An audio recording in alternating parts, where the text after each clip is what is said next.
సంగీత సాహిత్య అభిమానులకు మరొకసారి స్వాగతం. ఎ thing of beauty is a joy for ever అని ప్రముఖ ఇంగ్లీష్ కవి జాన్ కీట్స్ అన్నాడు. ఇది అక్షరాల నిజం. అందుకే ఎప్పుడో 70 ఏళ్ల క్రితం నాటి సినిమాలో వచ్చిన ఈ అందమైన పాట ఇప్పటికీ మనకు ఆనందాన్ని పంచుతూనే ఉంది. 1953లో వచ్చిన బ్రతుకు తెరువు సినిమాలోని ఈ పాట ఒక కొత్త కవికి బ్రతుకు తెరువుని ఎలా అందించింది, తండ్రికి తగ్గ తనయుడిని ప్రూవ్ చేసుకునే అవకాశాన్ని ఎలా ఇచ్చింది అనేది ఈ వీడియోలో మనం ముచ్చరించుకుందాం. అలాగే కీట్స్తో పాటు మరొక ఇంగ్లీష్ రచయిత మాటల్ని కూడా ఎంత చక్కగా ఈ పాటలో ఆ కవి ఇమిడ్చాడనేది కూడా చూద్దాం. అందమే ఆనందం, అందమే ఆనందం, ఆనందమే జీవితమకరందం. నిజంగా ఇది ఒక ఐకానిక్ సాంగ్. బ్రతుకు తెరువు ఓ హిట్ సినిమా. ఆ సినిమా సక్సెస్లో ఈ పాట పాత్ర కూడా చాలా ఉంది. సినిమాలోని మిగతా పాటలు కూడా బాగానే ఉంటాయి, కానీ అంతగా గుర్తుపెట్టుకునేవి కాదు. అప్పట్లో ఈ అందమే ఆనందం పాట యువతరాన్ని ఒక ఊపేసింది.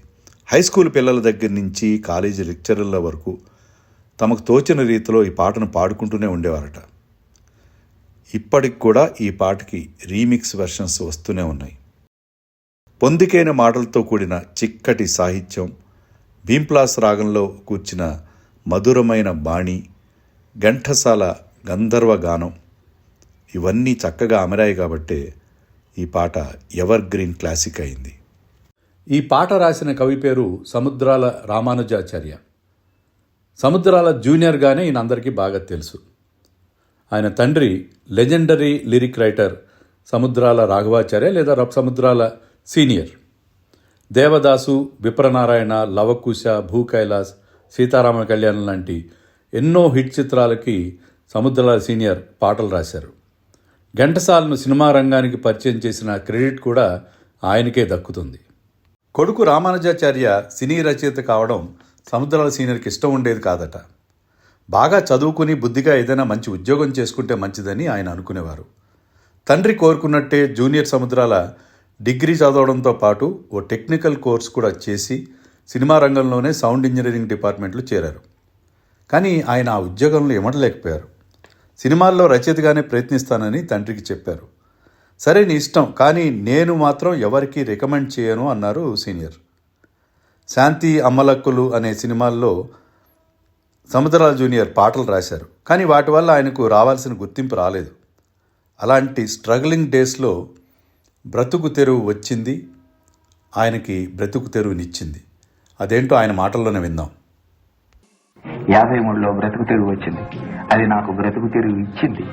అందమే ఆనందం అన్న పాట నన్ను గేయ రచయితం చేసింది. దానికి ఒక చిన్న చరిత్ర ఉంది. ఆ పాట స్థానంలో ముందొక పాట రాశాను. దర్శకుడు రామకృష్ణరావు గారికి అది నచ్చలేదు. మరో పాట ప్రయత్నించు అన్నారు. మ్యూజిక్ సెషన్ నుంచి అలాగే సినిమాకు బయలుదేరాను. అస్తమానం అవుతోంది. పడమట సంధ్యారాగంతో పాట ప్రారంభమైంది. పాటంతా ఒక వెల్లువలాగా 10 నిమిషాల్లో వచ్చేసింది. మర్నాడు 9 గంటలకు పాట ఘంటసాలకు ఇచ్చాను. ఆనందమే జీవిత మకరందం తర్వాత సురనందనవన మాకందం అని 2 పంక్తులు అనుపల్లవి రాసిచ్చాను. నాకొద్దన్నాడు ఘంటసాల. గంటలో ట్యూన్ చేయడం అయిపోయింది. 10 గంటలకు దర్శకుడు విని ఓకే అన్నాడు. 11 గంటలకు ఇంటికి వెళ్తే అప్పుడే వచ్చేసరేమిటి అన్నదట శ్రీమతి ఘంటసాల. పాట రాయడం, ట్యూన్ చేయడం, ఓకే అవటం అన్నీ అయిపోయినాయి అని సగర్వంగా చెప్పాడట. అలా సంధ్యారుణ కాంతుల స్ఫూర్తితో ఈ పాట పుట్టింది. ఘంటసాల, సముద్రాల జూనియర్ ఒకే వయసు వారు, మంచి మిత్రులు కూడా. ఈ సినిమాకి ఒరిజినల్గా సివి సుబ్బరామన్ మ్యూజిక్ డైరెక్టర్. అయితే ఆయన హఠాత్తుగా చనిపోవడంతో అందమే ఆనందంతో సహా మిగతా పాటలకి ఘంటసాలే మ్యూజిక్ డైరెక్టర్గా ఉన్నారు. సురనందన వన మాకందం అని అందరికీ సులువుగా అర్థం కాని పదాలతో కూడిన అన్నుపల్లవిని ఘంటసాల తీసేయడం మంచిదే అయింది. కొత్తగా సినిమా పాటలు రాస్తున్నప్పుడు చాలామంది కవులకు ఇలాంటి ప్రౌఢమైన పదాలు పడుతూనే ఉంటాయి. వేటూరు కూడా మొదట్లో అలాగే రాస్తుంటే కె విశ్వనాథ్ ఆయనకి చెక్ పెట్టేవారట. ఈ అనుపల్లవి తీసేయడం వల్ల పాట పల్లవి అతి చిన్నదిగా అందమే ఆనందం, ఆనందమే జీవితం మకరందం అని మాత్రమే ఉంటుంది. అయినా పల్లవి ఎంత చిన్నదైనా కూడా ఈ పాట సొగసుకు ఏ మాత్రం ఇబ్బంది కలగలేదు. పాట సాహిత్యం గురించి మాట్లాడాలంటే సినిమా కథ బ్రీఫ్గా చెప్పాలి. ఈ సినిమా హీరో నాగేశ్వరరావు ఓ నిరుద్యోగి. తనకు పెళ్ళైనా కూడా కాలేదని అబద్ధం చెప్పి ఓ జమీందారు దగ్గర ఉద్యోగంలో చేరతాడు. ఆ జమీందారు కూతురు సావిత్రి అతనిపై మనసు పారేసుకుంటుంది. ఈ చిక్కు సమస్య నుంచి అతను ఎలా బయటపడ్డాడనేది ఈ సినిమా కథ. ఈ సినిమాను తమిళంలో డబ్బింగ్ చేస్తే అక్కడ కూడా హిట్ అయింది. 1969లో కథలో కొన్ని మార్పులు చేసి జితేంద్ర హీరోగా జీనే కీ రాహ్ పేరుతో ఈ సినిమాని హిందీలో రీమేక్ చేశారు. మంచి మంచి పాటలు ఉన్న ఆ సినిమా కూడా పెద్ద హిట్. హిందీ సినిమాలోని మార్పులతో మళ్ళీ తెలుగులో 1972లో ఈ సినిమా తీశారు. ఒక సాంఘిక చిత్రాన్ని అదే భాషలో రీమేక్ చేయడం చాలా చాలా అరుదు.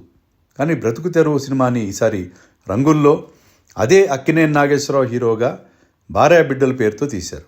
అందమే ఆనందం పాట సందర్భంలో అందమైన తీగకు పందిరుంటే చాలును అనే పాట వస్తుంది. అది కూడా ఘంటసాలే పాడారు. కానీ అందమే ఆనందం పాటలాగా 10 కాలాల పాటు నిలిచిపోయే పాట కాదు అది. సముద్రాల జూనియర్ మన కావ్యాలతో పాటు ఇంగ్లీషు సాహిత్యం కూడా బాగా చదువుకున్నట్టుగా ఉన్నారు. అందుకే ఇద్దరు ఇంగ్లీషు కవుల మాటలు ఈ పాటలో తొంగి చూస్తాయి. John Keats line "a thing of beauty is a joy for ever" స్ఫూర్తితోనే అందమే ఆనందం అన్న పల్లవి పుట్టింది. ఈ పాటను తండ్రి గారికి చూపిస్తే కీట్స్ భావాన్ని యథాతథంగా కాపీ కొట్టడం నచ్చలేదన్నారంట ఆయన.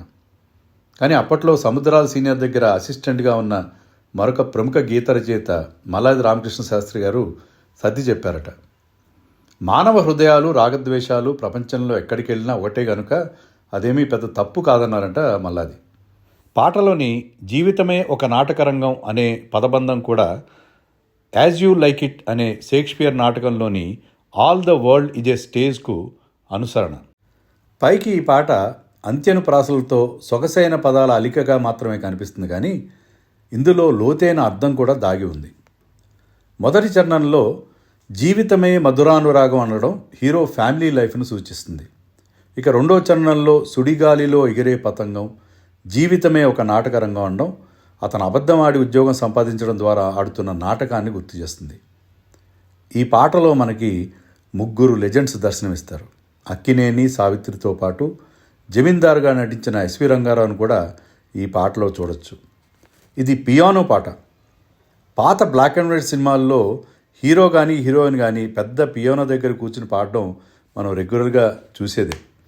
వీణ పాటలలాగే ఇలాంటి మంచి మంచి పియానో పాటలు కూడా మనకు చాలా ఉన్నాయి. అందమే ఆనందం పాట ఎంతగా పాపులర్ అయిందంటే ఆ తర్వాత ఏడాదిలో వచ్చిన మేనరకం అనే సినిమాలో ఈ పాట సాహిత్యానికి దగ్గర పలుకులున్న మరో పాట కనిపిస్తుంది.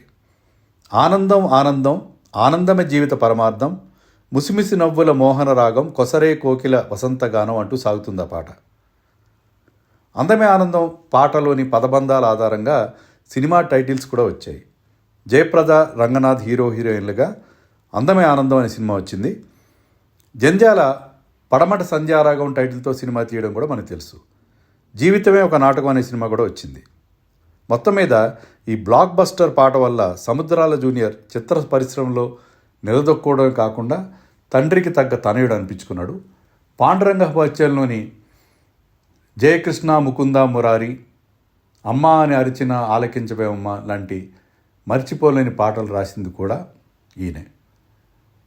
ఈ వీడియోకి కొన్ని ఇన్పుట్స్ అందించిన ప్రముఖ కవి రచయిత ఓలిటి శ్రీనివాసభాను గారికి కృతజ్ఞతలు. మరో వీడియోలో మరో మంచి పాట గురించి మాట్లాడుకుందాం. Till then.